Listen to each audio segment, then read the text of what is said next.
Hi guys.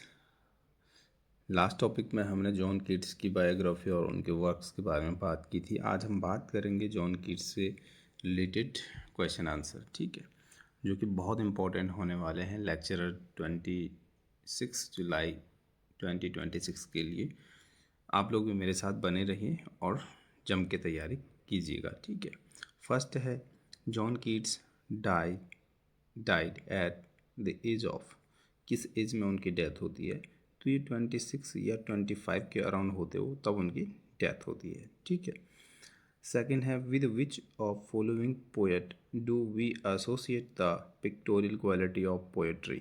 ये Keats है जो क्या करते हैं, पिक्टोरियल क्वालिटी जिसमें कि इमेजिनेशन होता है उसमें लिखते हैं, जॉन कीट्स हैं, ठीक है। Third, which of the following writers is noted for what Keats called a negative capability coined, जो कि क्या है, कॉइन किसने किया था? जॉन कीट्स ने। नेगेटिव कैपेबिलिटी को किसने कॉइन किया था? जॉन कीट्स ने। Which of the following writers is noted for what Keats called negative capability? तो ये शेक्सपियर के बारे में है कि इन्होंने क्या करा था, जिन्होंने नोट करा किसके लिए, कीट को किसने कहा था, जॉन कीट्स को नेगेटिव कैपेबिलिटी जो कहा था उन्होंने शेक्सपियर के लिए कहा था। किसके लिए? शेक्सपियर के लिए जॉन कीट्स ने, ठीक है। उनसे प्रभावित होकर जॉन कीट्स ने नेगेटिव कैपेबिलिटी कॉइन किया था। फोर हमारा क्वेश्चन है, which volume of poetry by Keats contained poem Hyperion? ये कह रहा है किस प्रकार की जो पोएम है कीट्स कंटेंट के हाइपीरियन। हाइपीरियन किस प्रकार की है? तो थर्ड वॉल्यूम ऑफ पोइट्री है और ये आई थी 19th सेंचुरी में आई थी। इपिक पोएम है, ब्लैंक वर्स में लिखी गई थी। 1819 में ये पब्लिश होती है, ठीक है। और ये जॉन कीट्स का इनकम्प्लीट वर्क है हाइपीरियन। फिफ्थ हमारा क्वेश्चन है, here lies one whose name was write in water, who is here spoken of? Here किसके लिए कहा गया है? इसमें ये कहा गया है जॉन कीट्स के लिए। और ये लाइन लिखी गई है जॉन कीट्स के ग्रेवयार्ड में। और नो नेम और date written in Keats graveyard, कोई नाम भी नहीं लिखा गया है और ना ही उसकी डेट लिखी गई है जॉन कीट्स के ग्रेवयार्ड पर। ग्रेवयार्ड होता है जो क्या है ना, जो कब्र होती है उसके ऊपर, ठीक है। सिक्स क्वेश्चन है, इन विच ऑफ हिज ओड्स कीट वॉन्डर्ड, डू आई वेक और स्लीप? डू आई वेक और स्लीप ये ओड टू नाइटिंगेल की है। इसमें नेगेटिव कैपेबिलिटी भी एक टर्म्स आया है, ठीक है। सेवन वाला क्वेश्चन है, for whom Keats use to term egotistical sublime William Wordsworth? William Wordsworth को क्या करा, किसने ईगोस्टिटिकल सब्लाइम कहा? किसने किसे कहा? तो कीट्स ने विलियम वर्ड्सवर्थ को कहा ईगोस्टिटिकल सब्लाइम, ठीक है। एट है, Endymion. Endymion by Keats is the story of a young shepherd loved by the moon goddess. Keats took the story from Greek mythology. जो इंडिमियन था वो कीट्स ने ये स्टोरी यूनान से, यूनान की एक रिचुअल होती है उससे उठाई थी, ग्रीक माइथोलॉजी। और जॉन कीट्स को हाफ ग्रीक और लवर ऑफ ग्रीक भी कहते हैं, ठीक है। एंडमियन 1818 में यह आई थी और dedicate to Thomas Chatterton Thomas Chatterton को ये डेडिकेट हुई है एंडमियन। 4 बुक थी इसमें और इसकी फेमस और ओपनिंग लाइन है, ओपनिंग लाइन और फेमस लाइन है, अ thing of beauty for thing of beauty is Joy for ever, ठीक है। और ये किस में है? आयम्बिक पेंटामीटर में है और हीरोइक कपलेट है, ठीक है। नेक्स्ट नाइन्थ क्वेश्चन है हमारा, which is John Keats first poem? Option 4 दिए हैं, A Meg Merrilies, B on looking at Chapman's Homer, अक्टूबर 1816 में ये पब्लिश हुई, C Endymion, D when we I have fears. So guys, इनकी जो फर्स्ट पोएम थी जॉन कीट्स की, वो ओ सॉलिट्यूड थी, जो मई 1816 में पब्लिश हुई। लेकिन क्वेश्चन के मुताबिक यहाँ पे जो फर्स्ट पोएम होगी वो ऑप्शन बी राइट रहेगा, ऑन लुकिंग एट चैपमैन्स हॉमर्स, जो अक्टूबर 1816 में पब्लिश हुई। नेक्स्ट 10 वाला क्वेश्चन है, एफ स्कॉट फिtzgerald was taken title of novel from which poem of John Keats. तो ये ओड टू अ नाइटिंगेल से इन्होंने एक नोबल का टाइटल लिया है और उसका नाम है टेंडर इज नाइट। 11th है, which of these is not work by John Keats.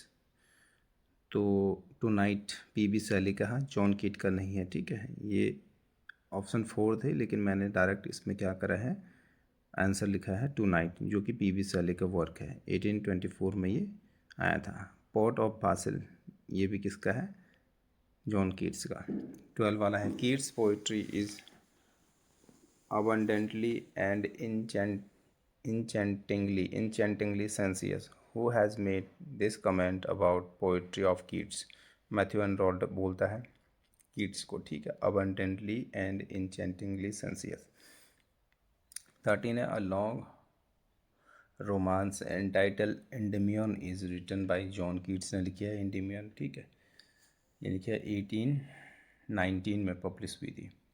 14 है, कीट्स पास अवे 23 फरवरी 1821 रोम में कंजप्शन या ट्यूबरकुलोसिस से इनकी डेथ होती है। 15 है, which work was describe by Keats as a feverish attempt rather than a deed accomplished, ये इंडिमियन में है। कीट ऑन सेल्फ सेड, ये कीट ने स्वयं कहा है, a feverish attempt rather than a deed deed accomplished, ठीक है, इंडिमियन में। 16. Which poem of Keats has the following lines? Heard melodies are sweet, but those unheard are sweeter. Therefore, ye soft pipe play on. ठीक है, ये किस poem की है, ode on a Grecian urn की। क्या है, heard melodies are sweet but those unheard are sweeter, therefore ye soft pipes play on, ये ode on a Grecian urn. Keats dropped the first stanza of one of his odes. It was from Ode to Apollo, Tribute to Poets. Keats 617 है, Keats dropped the first stanza of one of his odes. It was from Ode to Apollo. ये return किया था 1815 में, publish हुई 1848 में। Tribute to poets के लिए, सभी पोएट्स के लिए इसने ट्रिब्यूट किया था। Who said about Keats he is with Shakespeare, ये मैथ्यू एनरोल्ड कहता है कि कीट क्या है, शेक्सपियर के साथ इन्होंने रखा था कीट्स को, मैथ्यू एनरोल्ड ने, ठीक है। 19th है, to me the meanest flower the blue can give thoughts that too often lie too deep for tears, William Wordsworth का है, ठीक है, ये लिखा है विलियम वर्ड्सवर्थ ने। नेक्स्ट है हमारा 20 है, who said my heart aches and a drowsy numbness pains, John Keats ने कहा है ओड टू नाइटिंगेल में। 21 the term negative capability is given by John Keats. 22 in which poem of Keats does the following line occur, a thing of beauty is a joy for ever, Endymion की है line. 23rd we hate poetry that has a palpable design upon us. We hate poetry that has a palpable design upon us. Keats wrote this remark in a letter to writing a letter to John Hamilton. जब John Hamilton को writing लिख रहे थे, letter लिख रहे थे, तो उन्होंने ये लाइन लिखी है, we hate poetry that has a palpable design upon us, ये जॉन कीट्स ने लिखी है। किसके लिए, जब राइटिंग लिख कर रहे थे लेटर को जॉन हैमिल्टन के लिए, ठीक है। 24 beauty is truth, truth is beauty, beauty is truth, truth is beauty, that is all we know, ye know on earth and all ye need to know, lines appear in ode to aggression are beauty is truth, truth is beauty, that is all ye know on earth and all we need to know, ये ode to aggression earn की line है। 25 Keats has flint and iron in him, Keats has flint and iron in him, whose comment is this, Matthew Arnold का है, Matthew Arnold ने कहा है कीट has a flint and iron in him, Keats has flint and iron in him, ठीक है, Matthew Arnold कहते हैं। नेक्स्ट एक बैलेड है जॉन कीट्स का, ला बेले Dames La Belle Dame sans Merci, इसी क्वेश्चन करते हैं। 26 से La bell dam sans Merci is a ballad. 27 है La bell dam sans Merci was written in 1819 and publish in 1820, 1819 में पब्लिश होता है La Belle Dames sans Merci और 1820 में पब्लिश होता है। 28 La bell dam sans Merci how many stanzas, 12 stanzas, 4 line each, मतलब 48 line है इसमें, किसमें, la bell dam sans merci में, ठीक है। 29 the rhyming scheme of the la bell dam sans merci ABCB ABCB ABCB। 30 la bell dam sans merci is autobiographical poem. Next हमारा 31 वाला question friend, ode on a Grecian urn is written in, ये 1819 में return किया गया था, ठीक है।